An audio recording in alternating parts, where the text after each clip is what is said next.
Give me my baby! The echoes of the girl's screams seemed to hang in the air long after she had fallen silent. Desperate, her eyes searched the hospital room where her child had last been seen. The nurses walked away, ignoring her as if she was insignificant. No one answered her. No one seemed to care. Meanwhile, in another room, a doctor, calm and calculating, simply smiled as he handed her baby to a well-dressed couple waiting with desperate eyes.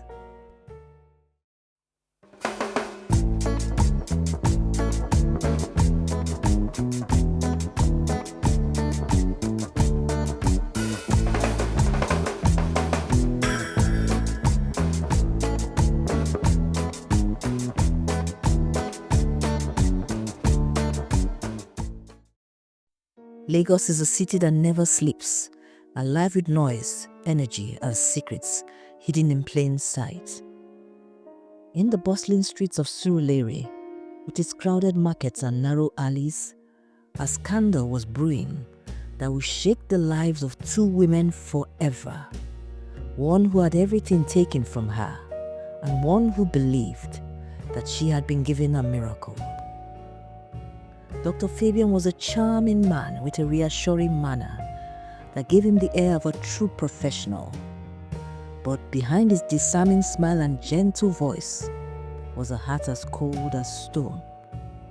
Dr. Fabian wasn't a real doctor, he was a scam artist, part of an elaborate network that preyed on the desperate and vulnerable.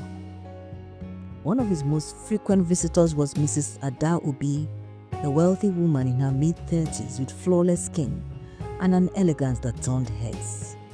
She and her husband Chuka had been married for 10 years but were still childless. Ada's friends had children. Her younger sister had twins, but her arms remained empty. Dr. Fabian knew how to use this pain. "It's a miracle, Mrs. Obi," he said one afternoon, in a small private clinic that smelled faintly of disinfectant and secrets. "You're pregnant." Ada's heart raced. "Are you sure, doctor?" she whispered. He nodded, his face serious. "I have seen cases like yours before. Sometimes the signs don't show immediately, but trust me, the baby is there." Back home, overcome with joy, Ada began to spread the news about her pregnancy. Across town, in a rundown neighborhood in Mushin, 19-year-old Amaka was in trouble. She had big bright eyes that now seemed dull, her once lively smile long gone. Life had dealt her a heavy blow when a family member betrayed her in the worst way possible, leaving her pregnant and alone. Her parents were ashamed. Her mother told her, "You have disgraced this family. You will handle this on your own." Amaka didn't know where to turn. She found refuge in a place she thought was safe, a shelter run by Auntie Bosse, a plump, soft-spoken woman in her 50s with a round face and kind eyes. But Auntie Bosse wasn't who she seemed. The months passed, and Ada and Chuka's excitement grew, egged on by Dr. Fabian's continuous reassurance that the baby was coming. He informed them that Ada had a cryptic pregnancy. That is, the baby was growing outside her womb.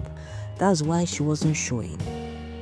Chuka and Ada spent millions of naira decorating a nursery, buying baby clothes, and telling everyone about the arrival of their miracle baby. Meanwhile, Amaka's belly grew with real life, but instead of joy, it brought fear. Auntie Bosse had started acting strange, asking questions about what Amaka would do after the baby came. "You know," Auntie Bosse said one day, her voice dripping with fake sweetness, "there are many people out there who can take care of this baby for you. Rich families who can give the child a better life." Amaka's instincts told her something was wrong, but she had nowhere else to go. The day of delivery arrived for both women, one real, one fake. Ada was taken to Dr. Fabian's clinic where he told her, "We'll induce labor today." In a hidden room at the back, Amaka screamed as she brought a baby girl into the world.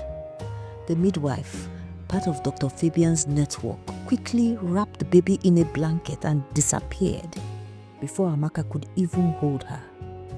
When Ada woke up from the sedative Dr. Fabian had given her, the baby was placed in her arms. She looked at the tiny bundle, her heart overflowing with joy. "It's a miracle," she whispered, holding the baby close.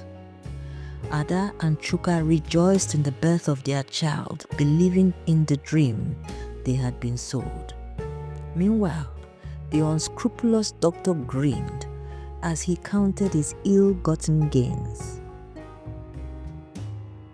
But Amaka wasn't giving up. "They took my baby," she cried to anyone who would listen. Her neighbors, suspicious of Auntie Boss's shelter, called the police. Officers raided the place, finding fake documents, money, and connections leading straight to Dr. Fabian's clinic. The scandal broke wide open. News of the illegal baby trafficking ring spread across Lagos. Ada and Chuka were horrified when the police came knocking on their mansion's door. "This baby isn't yours," an officer said firmly. Ada clung to the child, shaking her head in disbelief. No, she's mine. She's mine." The DNA test told a different story. The confrontation at the station was tense.